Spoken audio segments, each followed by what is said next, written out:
What's up guys? Andito tayo ngayon sa kahabaan ng Quezon. Anyway, wala yung kinalaman kung asan tayo ngayon. So, nandito ako para i-share sa inyo kung ano yung gagawin ko today. Siyempre, makakasama ko dyan si Kuya Matt and si Direk Bunny or si Ate May, hindi pa sure. Pero supposedly dapat kasama dito si Baninay. Pero, yun, tulog pa siya and na-late siya, so hindi siya matutuloy. So ngayon, yung pupuntahan namin is Chiro. Hindi ko alam kung tama yung pag-pronounce ko. Chiropractic.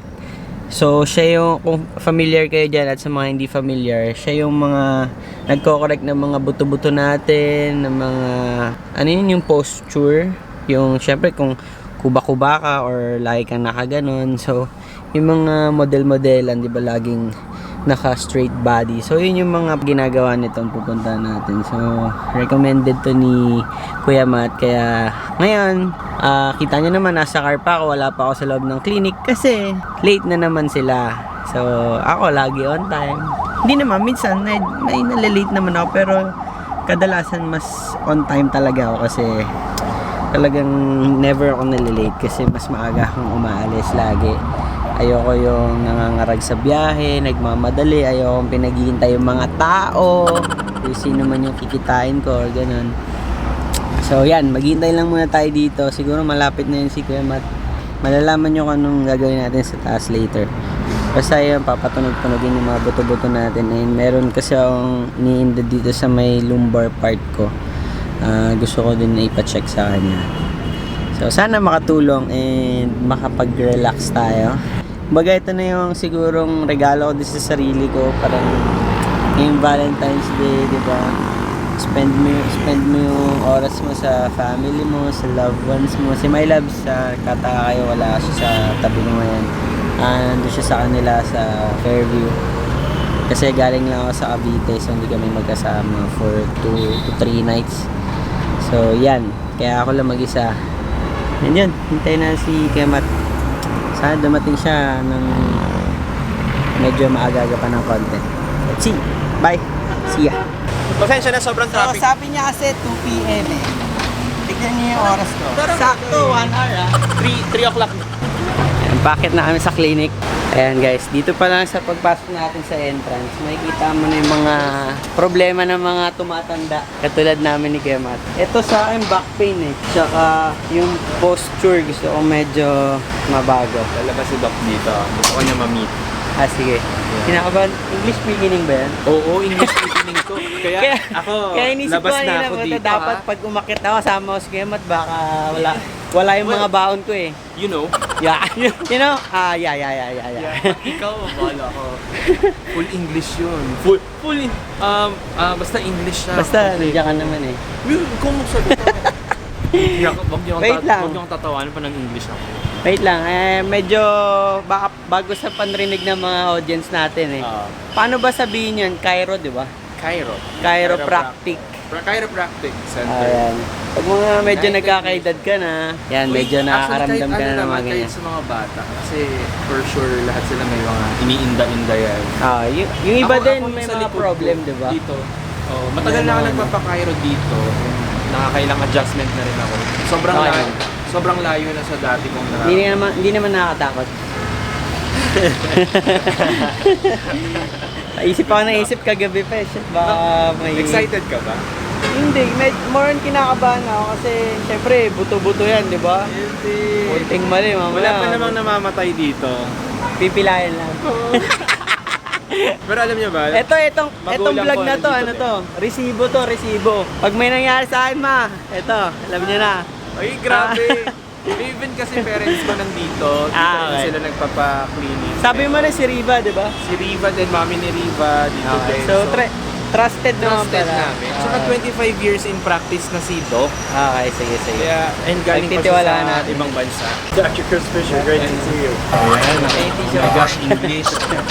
Hi Doc, this is Jesi Corcuera. Yeah, good to see you. Well, you know me, but this is my friend Jesi Corcuera. Awesome to meet you today. Well, come on in. Jesi, magsalita ka English. Speechless. Parang dalawa yata yung pinagkakabahan ko eh. Yung makausap si Doc, saka yung gagawin niya. And this is Sheila. She's going to get you some paperwork, and then I'll be right with you. Yeah. Papasok ka ulit sa bahay ni Kuya. Cancel ko na to. Ano kinakabahan ka ba? As in, maririnig ba yung mga tugutog-tugog gano'n? Mga lagutuan. Uy, umupo ka muna daw. Umupo ka. Nakabahan. Okay, Jesse. Dr. Chris Fisher again. Come on back this way and let's go see what we can. We'll make sure that you pass the exam here, the test. Ano, Jesi? Okay, I'm gonna have a seat right here for me. Yeah, I'm gonna have to probably make you speak English. Oh. All right. So, Nakikita po natin mag-English si Jesi. Low back pain. Yeah, the lower part, Okay. All right. And how long has that been going on? almost half year since 2019 August. Okay. What happened in August that brought this on? Anything that you can think of? After long drive, Okay, so long drives make it worse. How about when you're sitting or standing or walking? No, not too bad. Okay. And can you describe the pain to me that you're having? 7, 8. Okay, a 7 or 8. And does it ever get up to a 10? No. Does it go down your leg at all? Sometimes it goes up a little bit. Do workout. Workouts, okay. All right. Well, we'll just have to stop the workouts then, right? No, just kidding. We need to get it fixed instead of stopping the workout. Okay. Does it go down the leg at all? Left. On the left one? Kind of just down to the knee or down further? But it's not going down the leg right now then.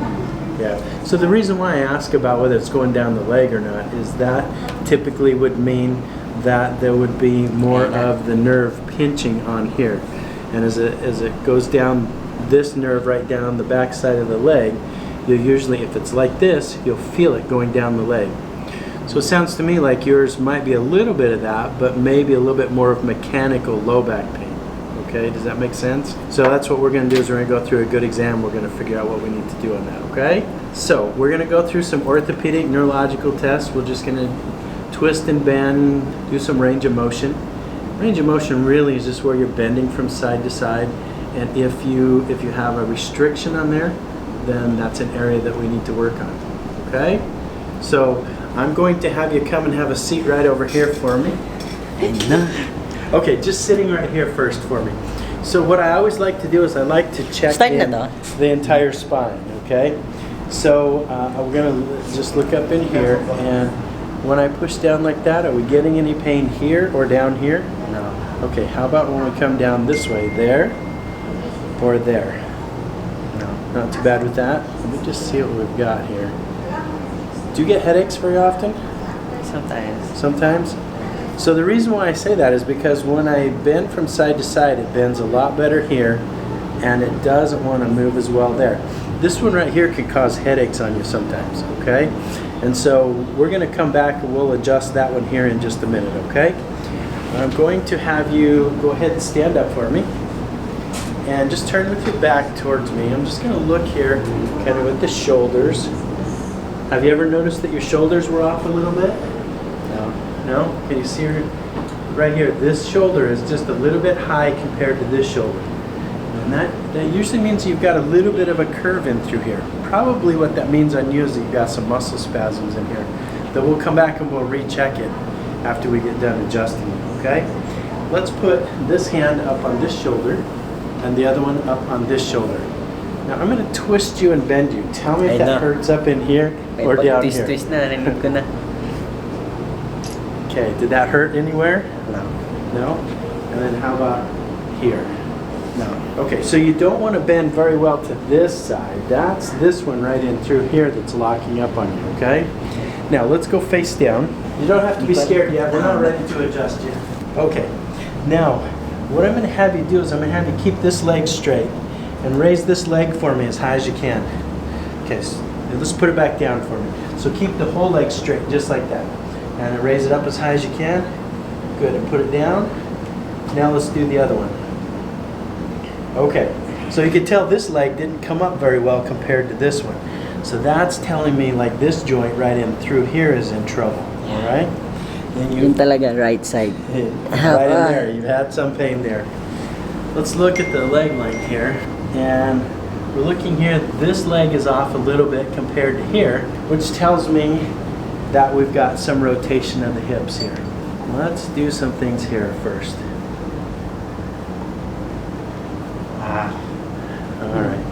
Go ahead and turn and sit up for me. I'm going to adjust your neck first and then we'll come down to your low back, okay? Excite ako dun eh. Maririnig talaga yung mga tunog-tunog. Kamahan ako, pero na-excite ako. So what I'm going to do is I'm going to take you right over here to this spot and we're going to adjust you in this room, okay? So come with me and just have a seat right there for me. Have you ever been adjusted before? No, this is No? my first time. Okay. So you've seen videos probably of the adjustment. Are you nervous? A little bit. A little bit, okay. But more excited. More excited. Yeah, I usually have a lot of patients that are somewhat nervous, and then once we get them adjusted, it's like, why did we wait so long? Okay, so I'm going to get this one right here that we were finding that was off. So you're going to feel in here a little pop with Relax this. ka lang. Just relax. Okay, good.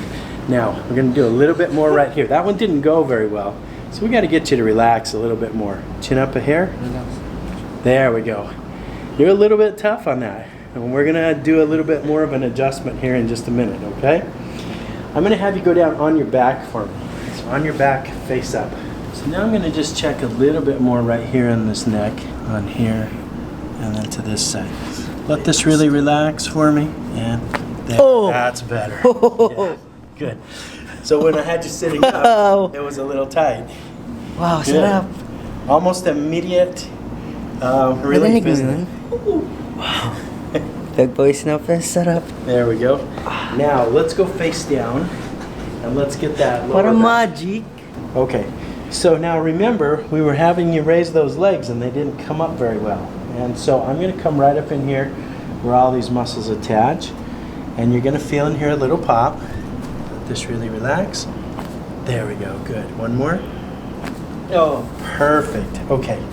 Now I'm going to have you roll up on your left side facing me. Now what I'm going to do is I'm going to roll you over towards me. It's going to feel like you're going to fall off of here, but I've got a hold of you, okay? I've never had anyone fall off, so we definitely don't want to do that today, right? Okay. So you're going to feel in here a little pop. Okay, let this really relax. Way down. There we go, good. Okay, now let's go over on the other side. And we're going to bring this leg up. So right in here, you'll feel in here a little pop. Let this really relax. Oh. Good. Okay. Sarap, sarap. Sarap. Ano pakiramdam mo? Sarap. How's that feel? It's good. A little bit better. So you're really tight, and so you adjusted okay. You adjusted about like I'd expect someone on their first visit, but it's going to take us 2 or 3 visits to really get that loosened up and get you feeling a lot better. But today you should feel a little bit better on there. All right? The difference ba? Yeah. From... Solid yun sa leg. Sarap. Sarap. Akala ko mababali. Sakit pa yung likod mo? Hindi, wala pa naman ako kasing hindi ko siya masyado na nararamdaman yung pain. Pag ano lang, pag sobrang pagod, tapos yun nga pag nag-workout. So malalaman ko kayo pag nag-workout Tayo, ako pag bukas. tayo mo yun. Ano pakiramdam? Sarap. Parang normal pa lang. Let's take a look here. Yan. Okay, drop your arms down like this. Look. Oo, pantay na. Look where we are perfectly even on this now. Pantay na. Kanina hindi. So Kita sa camera. you had a little bit of a curve in through here. These muscles were tightening up. After we got you adjusted, now the shoulders are nice and even. So that's awesome. Thank you. Well on your way. Good job. So yan guys, nakita niyo naman yung mga lagutukang buto ko. Pero kukunti pa lang yun. Ayan na. You feeling good? Si Kuya Matt naman ang nakasalang. Ano yung correct sa'yo kaya? Ha? Ano yung correct sa'yo? Wala, pero minimaintain ko lang. Correct naman na, pero minimaintain. So where are we at with you, Matt? Maybe on 4th visit today? 5th visit? And you're feeling a lot better? Really better than ever. Good. Anis. Better than ever. Hey. Only we're just doing a little bit different.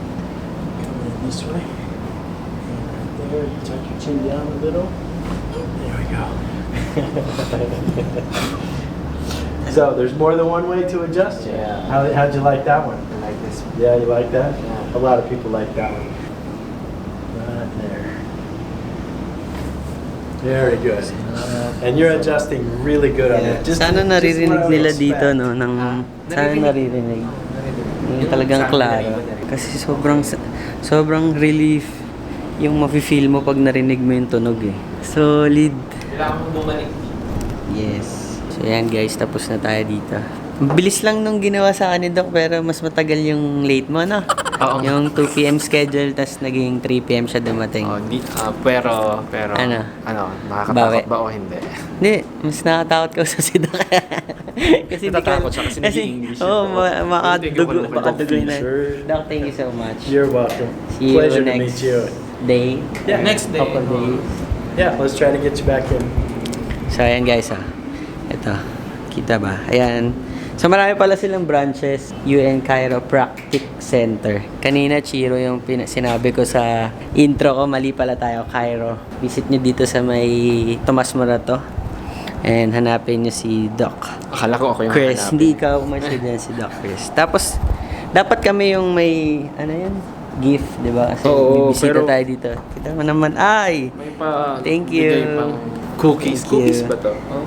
Hindi na nga. So, Hindi na siya pang diet cookies. po ba to? Hindi. Hindi. Ay, Ayun, no. patay. Hi, I, Cams. ano lang natin. Pero mas less sugar siya compare Okay. sa talagang... Pasalubong na natin kay Mudra.